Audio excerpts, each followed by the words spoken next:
रात के करीब 8:30 बजे विद्युत किसी फ्लैट के बाहर खड़ा लगातार डोरबेल बजा रहा था, पर कोई दरवाजा खोल नहीं रहा था। उसका गुस्सा सातवें आसमान पर पहुंच चुका था। Open the door right now ALARA, वह गुस्से में चिल्लाया। वहीं अंदर दरवाजे के पास खड़ी अलारा डर से कांप रही थी। की हॉल से देख चुकी थी वह उसे बाहर खड़ा है और जानबूझकर वह दरवाजा भी नहीं खोल रही थी। You did not here what I said, ALARA open the door. इस बार उसने गुस्से में दरवाजे पर एक लात दे मारी थी। अलारा ने अपने मन को मजबूत किया और फिर दरवाजा खोलने का सोचकर वह आगे बढ़ गई। अंदर ही अंदर वह काफी डरी हुई थी, क्योंकि काफी अच्छे से वाकिफ थी वह विद्युत के गुस्से से। जो होगा देखा जाएगा, सोचकर उसने दरवाजा खोला। विद्युत सीधा अंदर आ गया। अलारा डरते हुए पीछे हो गई। विद्युत ने उसे घूरा और गुस्से में दरवाजे को जोर से बंद कर दिया। कब से दरवाजा पीट रहा हूँ, सुनाई नहीं दे रहा था। मैं अंदर, अलारा अटकते हुए ही सही मगर कुछ कहना चाह रही थी, लेकिन विद्युत ने एक जोरदार थप्पड़ उसके गाल पर रसीद कर दिया था। बिल्कुल तैयार ना थी उसके थप्पड़ के लिए, इसलिए वह फर्श पर जा गिरी। अचानक आंखों में आंसू भर आए। तेज जलन हुई थी गाल पर और होंठ बस सिल से गए थे। विद्युत उसके सामने बैठा और गुस्से में अपना हर एक शब्द चबाता हुआ बोला, तो कैसी हो अलारा अलवी? मुझे देखकर अच्छा नहीं लग रहा होगा ना? सोच रही होगी कि कैसे बच गया मैं। उसके जबड़े को बड़ी बेदर्दी से पकड़ते हुए, एक बार भी मुझसे ये ना पूछा कि मैं कैसा हूँ। यही यही तो चीज देख रहा था मैं, कि तुम्हें मेरी फिक्र है कि नहीं। उस दिन का हिसाब अभी बाकी है मेरी जान। कहते हुए उसने एक और थप्पड़ उसके गाल पर रसीद कर दिया। वह बस अपने गाल पर हाथ रखे बैठी सिसक रही थी। क्या कहा था तुमने? कि तुम ब्रेकअप करना चाहती हो? पता है उस रात जब मुझे तुम्हारा यह मैसेज मिला, कितना परेशान हो गया था। बड़ा गुस्सा आया था तुम पर। बार बार कॉल्स भी किए, पर तुमने तो एक भी कॉल का जवाब नहीं दिया। जब मेरा एक्सीडेंट हुआ, उस टाइम भी उस टाइम भी मैं तुम्हें बार बार कॉल लगा रहा था कि शायद ही तुम मेरा एक कॉल उठा लो। लेकिन नहीं, मुझसे ब्रेकअप करना चाहती थी, इसलिए क्योंकि तुम्हें अद्वैत भाई मिल गए थे। से मान्यो अलारा, से मान्यो कि एक शादीशुदा आदमी के साथ तुम अफेयर चला रही हो। You like a in my eyes right now. You are a gold digger, जिसे किसी के घर या फीलिंग्स की कोई कदर नहीं, बस पैसा मिलना चाहिए। विद्युत गुस्से और नफरत से उसे घूर रहा था। ऐसा कुछ नहीं है विद्युत। तो कैसा है बताओ ना मुझे। अद्वैत सर और मेरे बीच कुछ नहीं चल रहा है। तुम मुझे गलत समझ रहे हो। अद्वैत सर तो बस मेरे बॉस हैं। इसके अलावा मेरा और उनका कोई रिश्ता नहीं है। और उस रात मैंने ब्रेकअप की बात इसलिए की क्योंकि, ओह जस्ट शट अप। मुझे ना तुम्हारी कोई बात नहीं सुननी, क्योंकि तुम्हारे मुंह से हर शब्द मुझे झूठा ही लग रहा है। तुम मुझसे अपना पीछा छुड़वाना चाहती थी ना? तो सुनो, मैं तुम्हें कभी नहीं छोड़ूंगा, कभी भी नहीं। अगर तुम मुझसे दूर जाने की कोशिश भी करोगी, तो फिर सजा के लिए तैयार रहना। और हाँ, याद रहे, अद्वैत भाई से दूर रहना। अगर तुम दोनों के बीच कुछ है भी, तो आज से ही खत्म होता है। अपनी बात खत्म करने वह अपनी जगह से उठा और जाकर दरवाजा अंदर से सही तरीके से बंद किया। अलारा खुद में ही सिमट सी गई। उसका दिल तेजी से धड़क रहा था और हाथ पैर कांपने लगे थे। आओ रूम में, कहते हुए विद्युत ने एक नज़र उसे देखा और फिर अपने कदम अंदर कमरे की ओर बढ़ा दिए थे। अलारा ने बेबसी में अपनी आंखें बंद कर लीं। वह थोड़ी और हिम्मत करके उठी और धीरे धीरे चलकर कमरे में चली गई। उसके कमरे में आते ही विद्युत ने दरवाजा अंदर से बंद कर लिया था। उधर दूरबा अपने पेट पर हाथ रखे किसी सोच में डूबी हुई थी। आंखें रो रो कर लाल कर ली थी और अब तो आंसू भी सूख चुके थे। चेहरा जो सुबह तक खिला हुआ था, अपनी प्रेगनेंसी की न्यूज़ सुनकर वह अब मुरझा गया था। अद्वैत अभी तक घर न आया था और दिमाग वहीं उलझ कर रह गया था। अजीबोगरीब ख्याल जहन को कौंधा रहे थे। क्या वाकई अद्वैत अलारा से मोहब्बत करता है? क्या वह अभी भी साथ होंगे, किसी होटल में एक दूसरे के बेहद करीब? अगर अद्वैत अलारा से प्यार करता था, तो फिर उसने उससे शादी क्यों की? क्यों वह उसके करीब आता रहा? क्यों? क्यों? अब उसका और उसके बच्चे का क्या होगा?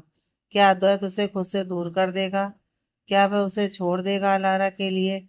कहाँ जाएगी फिर वह अपने बच्चे के साथ। आंखें कसकर भींच ली थी उसने। सहसा ही उसका हाथ अपने सिर पर चला गया था, जो सोच सोच कर अब थक गया था और दर्द करने लगा था। वह धीरे से बेड पर लेट गई और अपनी आंखें बंद कर ली। काफी देर सोचने के बाद मन ही मन एक फैसला लिया और फिर धीरे से बुदबुदाई, ठीक है, अगर आप यही चाहते हैं तो यही सही। अब से मैं आपके और अलारा के बीच ना आऊंगी। आपको आपकी मोहब्बत मुबारक। और रही बात बच्चे की, तो कल ही जाकर बेबी अबॉर्ट करवा दूंगी। फिर आप किसी बंधन में नहीं रहेंगे। मैं अकेली ही सही, आज तक भी जीती आई हूँ तो आगे भी जी ही लूंगी। कहते हुए दूरबा की आंखें छलक पड़ी थी। सारा प्रोसेस हो चुका है मिसेस रघुवंशी, आप तैयार हैं? डॉक्टर ने सामने बैठी दूरबा से पूछा, जो अपनी ही सोच में डूबी हुई थी। उसने थोड़ा चौंक कर डॉक्टर की तरफ देखा। शायद सुना नहीं कि डॉक्टर ने क्या कहा था। अगर आपको सोचने के लिए टाइम चाहिए तो आप ले सकती हैं मिसेस रघुवंशी, और मुझे लगता है कि आप ये फैसला काफ़ी जल्दबाजी में कर रही हैं, जबकि परसों ही तो पता चला था आपको कि आप प्रेग्नेंट हैं। कितनी खुश थी आप, मैंने देखा था। लेकिन अब आप बेबी अबॉर्ट कराने की बात कर रही हैं। डॉक्टर को लगा कि शायद दूरबा उलझी हुई है, तो वह बस उसे समझा रही थी। कुछ देर सोचने के बाद दूरबा ने उनकी तरफ देखा और अपने गले को तर करती हुई बोली, मैंने सोच लिया है और मैं पूरी तरह से तैयार भी हूँ। क्या करना होगा? आप एक बार और सोच लें। अब और नहीं सोचना चाहती डॉक्टर? ओके, आइए मेरे साथ। डॉक्टर अपनी चेयर से उठी और दूरबा को लेकर ओटी में आ गई। एक नर्स ने दूरबा को हॉस्पिटल का एक गाउन दिया चेंज करने के लिए। कुछ देर बाद वह हॉस्पिटल के गाउन में स्ट्रेचर पर लेटी हुई थी। डॉक्टर ने एक इंजेक्शन तैयार किया और उसे दूरबा की बाजू पर लगा दिया। दूरबा ने अपनी आंखें बंद कर ली, लेकिन उसका एक हाथ उसके पेट पर था। शायद आखिरी पलों में वह अपने बच्चे को महसूस करना चाहती थी। बस ये साथ शायद यहीं तक था। अंदर ही अंदर बहुत तकलीफ हो रही थी उसे। उसके आंसू बाहर छलक पड़े थे। विद्युत अपने कमरे में बैठा इस वक्त किसी गहरी सोच में डूबा हुआ था। हाथ में एक बहुत ही पुरानी फोटो थी, जो अब कोनों से फट चुकी थी और काफी पहले की होने के कारण वह कुछ कुछ पीली भी पड़ चुकी थी। उस फोटो में 3 स्कूल गोइंग स्टूडेंट थे, जिन्होंने अपनी स्कूल यूनिफॉर्म पहनी हुई थी। 2 लड़की और साइड में एक लड़का। ये तीनों और कोई नहीं बल्कि दूरबा, अलारा और विद्युत ही थे। दूरबा बीच में खड़ी थी और उसके एक साइड अलारा थी, तो दूसरी साइड विद्युत खड़ा था। उसने धीरे से अपनी आंखें बंद कर ली और उन दिनों में चला गया था जहाँ उसका अल्हड़पन था। दूरबा, दरअसल मुझे ना एक बात बतानी है तुम्हें, विद्युत अचानक बोला। दूरबा, जो उसके कमरे में बैठी स्कूल का काम कर रही थी और साथ उसकी भी मदद कर रही थी, उसने अपनी नजर उठाकर उसकी तरफ देखा और अपने पेन को पीछे की तरफ से मुंह में डालकर बोली, क्या बात बतानी है? विद्युत अपनी कुर्सी से उठा और बेड पर आकर बैठ गया दूरबा के पास, और फिर आंखों में चमक लिए बोला, I think I am in love. What? Durba चौंक सी गई थी, तो विद्युत ने फौरन उसके मुंह पर हाथ रखा और आंखों को बड़ा करता हुआ बोला, यार चिल्ला क्यों रही हो? आराम से बोलो ना। सॉरी। अच्छा, कौन है लड़की? दूरबा ने इस बार काफी दिलचस्पी से पूछा, तो विद्युत कुछ देर रुक सा गया और फिर अपना सिर खुजलाकर बोला, अरे यार, मैंने उसे प्रपोज नहीं किया है। मेरा प्यार बस एक तरफा है। मुझे अच्छी लगती है वो, बस। तो प्रपोज कब करोगे?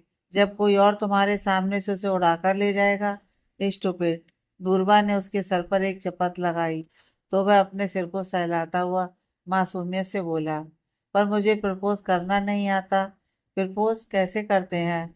उफ, तुम ना सच में पागल हो। अच्छा रुको, मैं बताती हूँ कैसे प्रपोज करना है तुम्हें उसको। कहते हुए दूरबा ने अपनी गोद में रखी बुक्स को साइड में रखा और विद्युत का हाथ पकड़कर उसे खड़ा कर दिया और धीरे से अपने घुटनों के बल बैठ गई। विद्युत उसे सवालिया नजरों से देख रहा था। अब समझो कि मैं तुम और तुम वह हो जिससे तुम प्यार करते हो। ओके, दूरबा ने उसका हाथ पकड़कर कहा, तो विद्युत ने अपनी गर्दन हिला दी। हाँ, मैं तुमसे बहुत प्यार करती हूँ विद्युत। आज से नहीं, बल्कि पहली नजर से ही। तुम्हारे बिना मैं अपनी जिंदगी तक की कल्पना नहीं कर सकती। 7 जन्मों का वादा नहीं, क्योंकि ये बात काफी फिल्मी हो जाएगी। पर मैं बस इतना कहना चाहती हूँ कि तुम्हारी ये दूरबा मरते दम तक सिर्फ तुम्हें ही चाहती रहेगी, सिर्फ तुम्हें ही विद्युत। दूरबा ने कहा तो विद्युत उसके पास ही बैठ गया और उसे अपने गले से लगा लिया। मी टू माई लव, विद्युत ने कहा। हाँ, बस ऐसे ही प्रपोज करना है तुमको। दूरबा वापस अपने किरदार में आती हुई बोली और विद्युत से अलग हो गई। विद्युत ने मुस्कुराकर अपनी गर्दन हिला दी थी। दूरबा वापस अपना काम करने लगी थी, जबकि विद्युत किसी सोच में डूब गया था। अगले दिन जाकर विद्युत ने अलारा को ही तो प्रपोज किया था। हाँ, वह लड़की अलारा थी जिससे वह प्यार करता था। उनका किसी को नहीं पता था, क्योंकि अलारा ने उसका प्रपोज एक्सेप्ट करने से पहले यही शर्त रखी थी कि वह किसी को नहीं बताएगा कि वह दोनों रिलेशनशिप में है। उस वक्त वह भी इतना खुश था कि उसने भी हाँ कर दी थी। ये वही दिन था जब अद्वैत ने दोनों, दूरबा और विद्युत को देखा था, और जो देखा उसने वही सही समझ लिया। फिर जब सुना कि भावना जी ने विद्युत के लिए दूरबा का हाथ मांगा है, तो सुनकर वह अंदर तक बेचैन हो उठा था। वह नहीं चाहता था कि विद्युत और दूरबा की शादी हो, और अगर वह उस दिन कुछ और भी मांगता तो शायद पूरा हो जाता। उस रात ही विद्युत का एक्सीडेंट हो गया था। एक्सीडेंट इतना भयानक था कि उसके बाद विद्युत कोमा में ही चला गया था। विद्युत के कोमा में जाते ही अद्वैत के पास खासा मौका आ गया था, जिसका फायदा उठाते हुए उसने अपनी दादी यानी सरस्वती जी से कहकर अपना रिश्ता भेज दिया था। तुरबा के चाचा जी ने भी फौरन हाँ कर दी थी, और फिर दोनों की ही बड़े सिंपल वे में शादी हो गई थी। हाँ, कोर्ट मैरिज। सर, ये मेरा रेजिग्नेशन है। अलारा अपने हाथ में पकड़ा एक लेटर अद्वैत के सामने रखती हुई बोली। वही उसकी बात सुनकर और साथ उसका रेजिग्नेशन लेटर देखकर अद्वैत थोड़ा हैरान हुआ था। बाय द वे, सब ठीक है ना? जी सर, सब ठीक है। अब बस मामा जी चाहते हैं कि मैं वापस उनके पास बहादुरगढ़ चली आऊं, इसलिए अब मैं आगे यहाँ जॉब नहीं कर पाऊंगी sir. I am sorry sir, but मेरी मजबूरी है, कहते हुए लारा का गला रुन चुका था। ओके, अगर तुम नहीं चाहती तो कोई बात नहीं, मैंने एक्सेप्ट किया तुम्हारा रेजिग्नेशन लेटर, अद्वैत ने काफी सहजता से कहा। थैंक यू सर, कहते हुए अलारा फौरन वहां से निकल गई थी। अद्वैत ने अलारा के रेजिग्नेशन लेटर पर साइन किए और फिर फोन करके अपने असिस्टेंट को उसके केबिन में ही बुला लिया। अलारा अपने टेबल पर बैठकर अपने आंसुओं को पोंछ रही थी। वह यह जॉब नहीं छोड़ना चाहती थी, लेकिन छोड़नी पड़ रही थी उसे, सिर्फ विद्युत के कारण। वह अब यहाँ नहीं रुक सकती थी। उसे वापस जाना था अपने मामा जी के पास। पहले पापा और फिर माँ के जाने के बाद मामा और मामी ने ही उसे पाल पोस कर बड़ा किया था। कितनी उम्मीदों के साथ उसे दूसरे शहर भेजा था। जब वह उस पर इतना विश्वास करते हैं, तो वह उनके विश्वास को नहीं पास पास करना चाहती थी। उसने यह फैसला तो काफी पहले ही कर लिया था कि वह विद्युत से दूर रहेगी। उसने कहा भी था कि वह अब ब्रेकअप करना चाहती है, लेकिन विद्युत ने उसकी एक ना सुनी थी। उसके कोमा में जाने के बाद वह जैसे निश्चिंत सी हो गई थी, लेकिन उसके कोमा से बाहर आने के बाद एक बार फिर से पहले वाला ही सिलसिला शुरू हो गया था। वह अब यह बर्दाश्त नहीं कर पा रही थी। ऐसा नहीं था कि वह विद्युत से प्यार नहीं करती थी। हाँ, वह उससे प्यार करती थी, लेकिन काफी अच्छे से जानती थी कि उनके रिश्ते का कोई फ्यूचर नहीं था। अगर विद्युत के घर वाले मान भी गए ना उनके रिश्ते के लिए, तो कोई भी फायदा नहीं था, क्योंकि वह अपने मामा मामी को काफी अच्छे से जानती थी। वह कभी नहीं मानने वाले थे, और इसका सबसे बड़ा कारण उनका रिलीजन था। हाँ, वह एक मुस्लिम फैमिली से बिलोंग करती थी, और यही सोचकर ही वह पीछे हट जाना चाहती थी। उसके हिसाब से उनका कोई फ्यूचर नहीं था। उसने खुद को संभाला और अपना सारा सामान एक बॉक्स में रखने लगी। रात में जब अद्वैत घर आया, तो उसे कहीं भी दूरबा नजर नहीं आई। भाभी से भी पूछा कि दूरबा कहाँ है, लेकिन वह तो तब बताती ना जब उसे खुद पता होता। लेकिन सरस्वती जी, जो कि अपने कमरे से बाहर निकल रही थी, वह उनके पास ही आती हुई बोली, अरे, दूरबा का पूछ रहा है? वह कहकर गई थी कि आज वह अपने चाचा चाची के पास जाएगी, घर नहीं आएगी आज वह। तो उसने हमें क्यों नहीं बताया? भाभी मुंह बनाकर बोली, तो उन्होंने अपने कंधे उचका दिए। भाभी और सरस्वती जी वहां से चली गईं। वहीं अद्वैत उलझा हुआ सा अपने कमरे में आया। उसे काफी अजीब लग रहा था। कम से कम उसे तो बताकर जाती ही कि आज रात अपने घर नहीं आएगी, लेकिन नहीं, ये तो बताकर भी नहीं गई थी। करीब 1.5 साल हो चुका था उनकी शादी को, और इस 1.5 साल में आज ये पहली बार था कि दूरबा अपने चाचा चाची के पास रुक रही थी।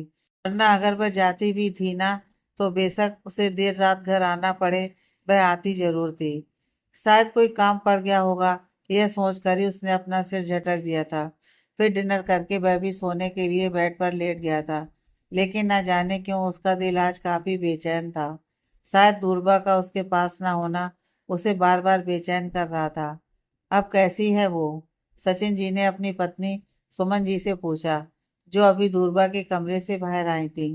सुमन जी ने अपने सिर पर हाथ रखा और काफी परेशान सी बोली, वह तो ठीक है अब, लेकिन दामाद जी से पूछे और उन्हें बताए बगैर अबॉर्शन करवा लिया है उसने। पता नहीं क्या होगा अब। अगर उन्हें पता चला तो कहीं वह दूरबा को। ऐसा कुछ नहीं होगा, तुम ज्यादा ही सोच रही हो।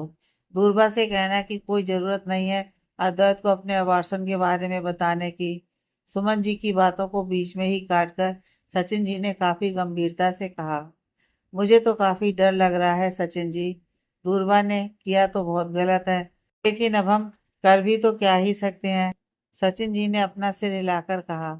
सुमन जी ने धीरे से उनके कंधे पर हाथ रखा और उन्हें सांत्वना देती हुई बोली, इस बारे में हम बाद में बात करेंगे, फिलहाल चलकर कुछ खा लीजिए। उसने कुछ खाया? हाँ, मैंने सूप पिला दिया था उसे। हाँ, कहते हुए सचिन जी आगे बढ़ गए और उनके पीछे पीछे सुमन जी भी चली गईं। उधर अपने कमरे में दूरबा बेड पर लेटी लगातार सीलिंग को देख रही थी। उसके भाव सूने थे, लेकिन आंसू आंखों के किनारे से निकलकर बालों और तकियों को भिगो रहे थे, और उसे जरा होश न था कि वह उन्हें पोंछ ही ले। शायद वह बस बहा देना चाहती थी उन्हें।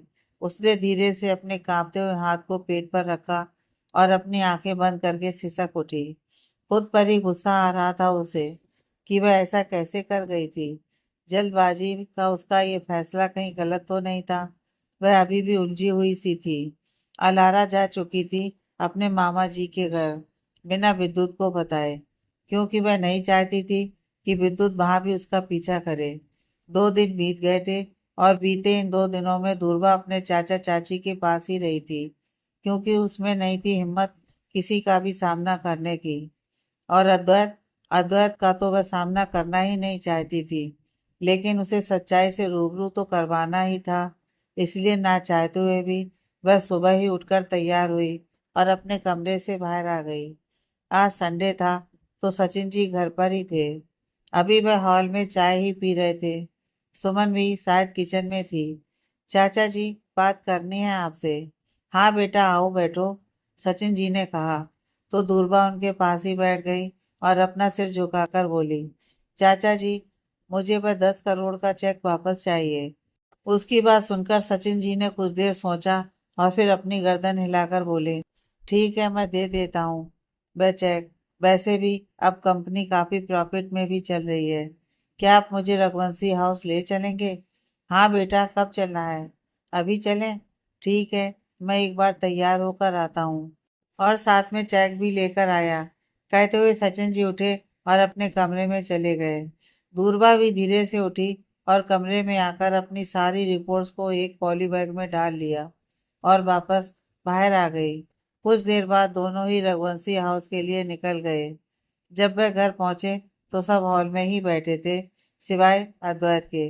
सचिन जी भी वहीं हॉल में ही बैठ गए थे, और दूरबा ने अपने कदम अपने कमरे की तरफ बढ़ा दिए थे। वह जैसे ही अपने कमरे में आई, अद्वैत वहीं बैठा हुआ अपना काम कर रहा था। पूरे 2 दिन बाद दूरबा को देखकर उसे महसूस हुआ था कि वह पहले से काफी कमजोर सी लग रही थी। उसने अपने लैपटॉप को बंद किया और दूरबा की तरफ देखकर बोला, आ गई तुम? हाँ, बताकर भी नहीं गई। बताकर गई थी दादी जी को, लेकिन वे कह रही थी कि एक रात ही रुकोगी। अद्वैत के इस सवाल पर दूरबा खामोश हो गई। कुछ देर की चुप्पी के बाद दूरबा ने अपने हाथ में पकड़े उस पॉली बैग से वह 10 करोड़ का चेक निकाला और उसे अद्वैत के सामने टेबल पर रख दिया। ये मैंने रात की कीमत के ना मांगे थे, बल्कि चाचा जी को जरूरत थी इनकी। कंपनी काफी टाइम से लॉस में चल रही थी इसलिए। अब ठीक है, तो चाचा जी ने आपके पैसे वापस लौटा दिए हैं। दूरबा की बात सुनकर अद्वैत कुछ नहीं बोला, लेकिन उसे इतना तो पता चल गया था कि उसने खुद के लिए पैसा ना मांगे थे। शायद उसने ही गलत समझ लिया था। उसके बाद दूरबा ने अपनी प्रेगनेंसी की रिपोर्ट निकाली और उसे अद्वैत के सामने रख दिया। अद्वैत ने पहले तो दूरबा की ओर सवालिया नजरों से देखा और फिर उन्हें उठाया और पढ़ने लगा, जिसके बाद उसके चेहरे पर हैरानी और खुशी के मिले जुले भाव आ गए थे। उसने फौरन दूरबा की तरफ देखा, जिसके चेहरे के भाव एकदम सपाट थे। तुम तुम प्रेग्नेंट हो? थी। उसके सवाल का जवाब दूरबा ने काफी सख्ती से दिया था। उसका अजीब सा जवाब सुनकर अद्वैत की बहुएं तन गई थी। इस बात का क्या मतलब हुआ? मैंने अबॉर्शन करवा लिया है। दूरबा ने अबॉर्शन वाली रिपोर्ट उसके सामने रख दी। अद्वैत अबाक सा उसे देख रहा था। एक पल में खुशी देकर दूसरे पल में ही उसे छीन भी लिया था।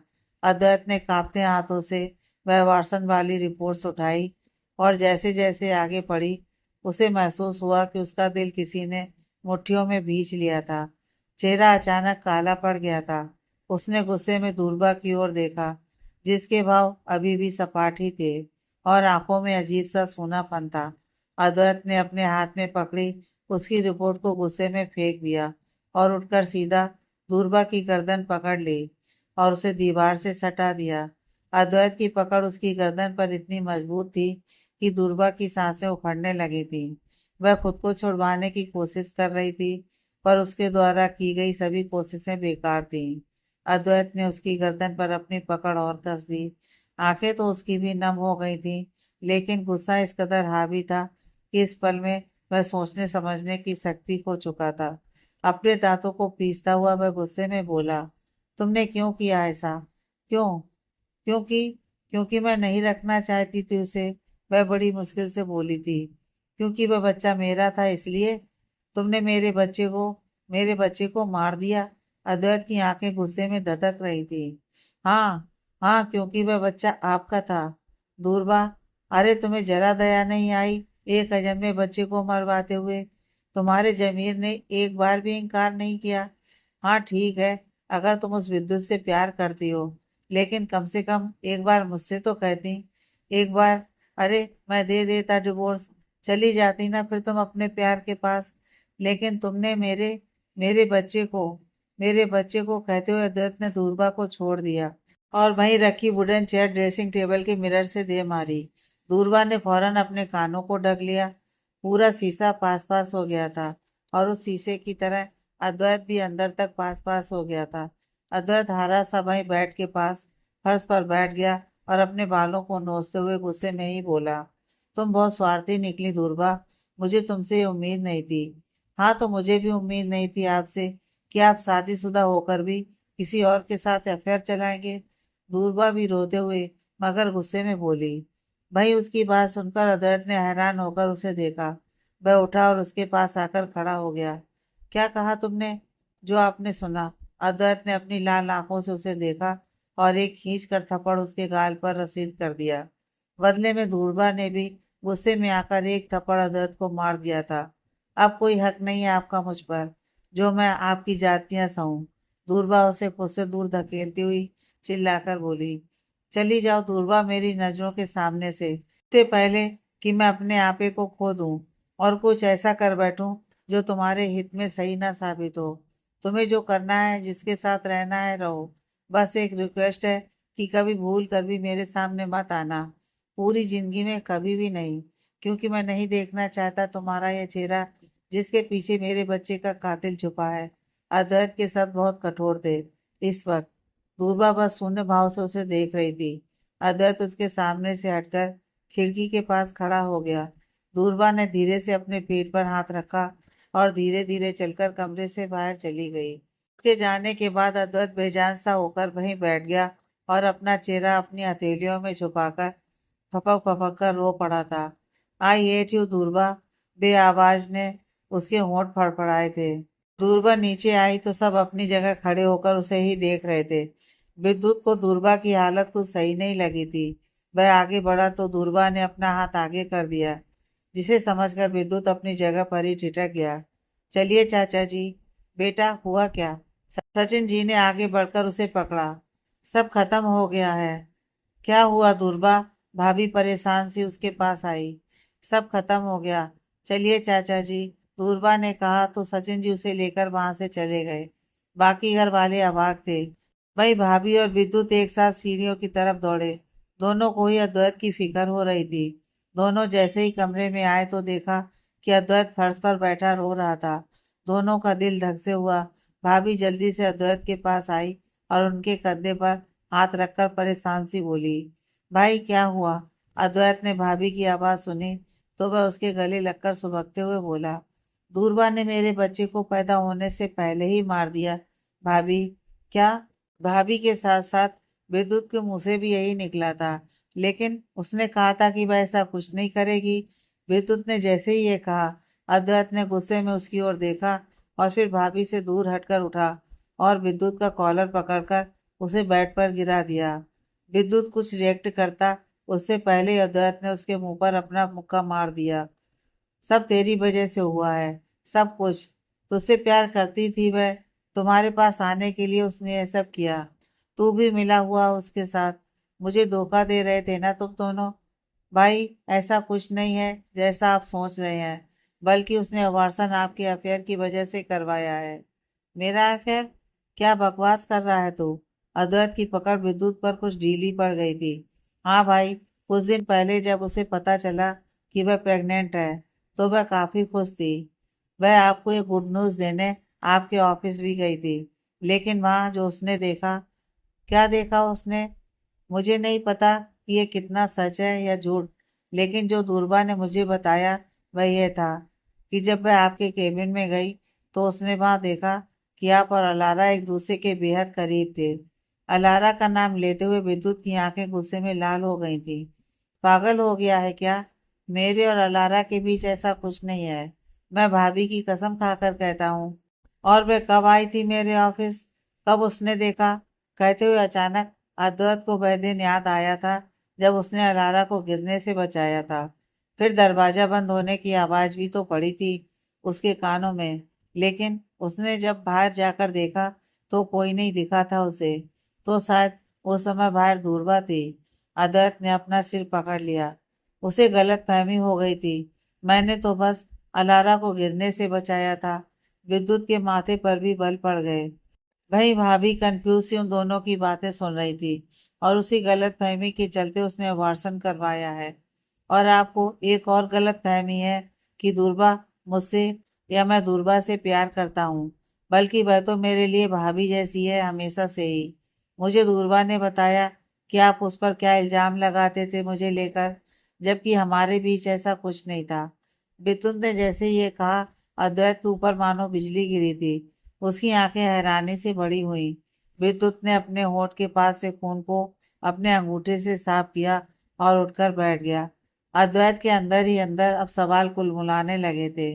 वह अब पूछ लेना चाहता था उससे, पर फिर समझ न आया कि क्या पूछे, क्योंकि यह बात उसने अपने तक ही सीमित रखी थी। लेकिन अब जरूरी हो गया था। उसने एक गहरी सांस ली और विद्युत की ओर देखकर बोला, एक बार दूरबा घर आई थी। तुम दोनों तुम्हारे कमरे में थे। दूरबा घुटनों के बल बैठकर तुम्हें प्रपोज कर रही थी। तो फिर वह सब क्या था? अद्वैत के इस सवाल पर विद्युत कंफ्यूज होकर बोला, कब? ये तब की बात है जब हम 12th में थे। अब अद्वैत ने जैसे ही ये कहा, विद्युत ने अपना सिर पकड़ लिया, क्योंकि कहीं ना कहीं वह समझ गया था कि आखिर अद्वैत कब की बात कर रहा है। अरे भाई, आप तो सही से सच भी नहीं जानते और कुछ भी बात बना रहे हैं। आप तो पूरा सच भी नहीं जानते। जैसा आप सोच रहे हैं वैसा तो कभी कुछ था भी नहीं। और जो आपने देखा था वह भी सच नहीं था। विद्युत ने अफसोस में अपनी गर्दन हिलाई। अद्वैत का दिल धक से हुआ। उसने सवालिया नजरों से विद्युत की तरफ देखा, जबकि विद्युत के चेहरे पर अद्वैत के लिए अफसोस था। तुम मुझे सब बताओ, अद्वैत ने कहा। विद्युत ने उसे सब बता दिया, जो सच था और सही भी था। भाभी भी गौर से सब सुन रही थी, जबकि सच्चाई सुनकर अद्वैत को महसूस हुआ कि किसी ने एक झटके में ही उसके पैरों तले जमीन खींच ली है। रह रहकर उसकी आंखों के सामने दूरबा का रोता हुआ चेहरा आ रहा था। और दिल जैसे कटकर रह गया था। मुझसे इतनी बड़ी गलती कैसे हो गई? मैंने दूरबा को कभी नहीं समझा, बल्कि जो अपनी आंखों से देखा, जबकि वह पूरा गलत था, उसे ही सही समझकर दूरबा को दूरबा को दुख पहुंचाता रहा। जबकि दूरबा दूरबा कभी गलत थी ही नहीं। सब मेरी गलती है। मैं क्यों नहीं समझ पाया उसे, जबकि जबकि वह मेरे सामने ही रहती थी। क्यों नहीं देख पाया उसकी आंखों में सच्चाई? कैसे मैंने उसे गलत ठहरा दिया? आखिर क्यों? अद्वैत धम से बेड पर बैठा और अपना चेहरा अपनी हथेलियों में छुपाकर फपक फपक कर रो पड़ा। भाभी की भी आंखें नम हो गई थी। वह जल्दी से अद्वैत के पास आई और उसके कंधे पर हाथ रखकर उसे समझाती हुई बोली, प्लीज प्लीज भाई, संभालिए खुद को। भाई प्लीज, अब ऐसे रोने से काम नहीं चलेगा। प्लीज उठिए और दूरबा को ले आइए वापस, और उसे भी सच बताकर अपने बीच की सभी गलतफहमियों को दूर कर दीजिए। विद्युत उसके दूसरे कंधे पर हाथ रखकर बोला। अद्वैत कुछ देर रोता रहा। उसके बाद उसने अपने आंसुओं को साफ किया और उठकर खड़ा हो गया और अपना सिर हाँ में हिलाता हुआ बोला, तुम ठीक कह रहे हो। मुझे बात करनी है उससे अभी के अभी। वो भी तो मुझे और अलारा को गलत समझ रही है, जबकि ऐसा कुछ नहीं था। मैं बताऊंगा दूरबा को। मैं कहते हुए अद्वैत गाड़ी की चाबियां ढूंढने लगा कि उसे बस सामने टेबल पर रखी हुई दिख सी गई। उसने जल्दी से अपनी गाड़ी की चाबियों को उठाया और कमरे से बाहर निकल गया। विद्युत भाई, भाई की हालत ठीक नहीं है। प्लीज आप उनके साथ चले जाइए, भाभी ने चिंतित स्वर में कहा। तो विद्युत ने बस अपना सिर हिला दिया और उठकर वह भी अद्वैत के पीछे पीछे चला गया। कुछ देर बाद अद्वैत ने दूरबा के चाचा के घर के सामने गाड़ी रोकी और जल्दी से गाड़ी का दरवाजा खोलकर अंदर की तरफ भागा। उसके पीछे ही विद्युत भी अंदर की तरफ बढ़ गया था। दूरबा, दूरबा, दूरबा कहाँ हो? दूरबा। अद्वैत अंदर घुसते हुए पागलों की तरह दूरबा का नाम लेकर चिल्ला रहा था। भाई अंदर हॉल में बैठे सचिन जी और सुमन जी, जो पहले ही टेंशन में थे, वह दोनों अपनी जगह से उठे। दूरबा कहाँ है? अद्वैत ने उन दोनों की तरफ देखकर कहा। दूरबा पता नहीं कहाँ है, सचिन जी परेशान होकर बोले। क्या मतलब कि पता नहीं है? अद्वैत अभाग सा उन्हें देख रहा था। आपके वहां से निकलने के बाद वह बोली कि उसे चेकअप के लिए एक बार हॉस्पिटल जाना है। मैंने बोला भाई कि मैं भी चलता हूँ, लेकिन वह अकेली ही चली गई। और अब उसका मैसेज आया कि वह यहाँ से दूर जा रही है और हो सके तो उसे कोई ना ढूंढे। कहते हुए सचिन जी ने अपना फोन निकालकर वह मैसेज दिखाया, जो उनके पास थोड़ी देर पहले आया था। और शायद इसी मैसेज की वजह से वह दोनों, यानी कि सचिन जी और सुमन जी, चिंतित थे।